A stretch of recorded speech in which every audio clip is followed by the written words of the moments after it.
ખેલ મહાકુંભ 2025 અંતર્ગત બહેનોની કબડ્ડી સ્પર્ધાનો ભવ્ય અને રોમાંચક કાર્યક્રમ આજ રોજ ભુજના જ્યુબિલી ગ્રાઉન્ડ ખાતે યોજાયો હતો।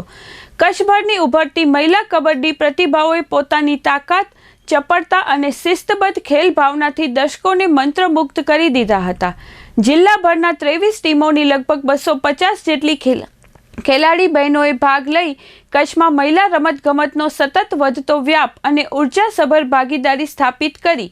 આ તકે શ્રી દિવ્યરાજસિંહ જાડેજા, આચાર્ય ઓલ્ફેડ high school, Shri Dineshbhai Desai, doctor Vishnu Chaudhari, Royal Cricket એકેડમીના હેડ કોચ કુલદીપસિંહ જાડેજા, રશ્મિતા વિરડા તેમજ કચ્છ કબડ્ડી એસોસિએશનના સચિવ શ્રી સચિન વાઘડિયા ઉપસ્થિત રહ્યા હતા અને ખેલાડીઓને હર્ષભેર પ્રોત્સાહિત કર્યા હતા।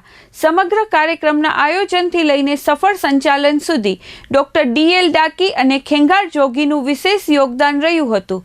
તેમની મહેનત તથા ખેલાડીઓની ઉર્જાથી આ સ્પર્ધા ખૂબ જ યાદગાર બની રહી।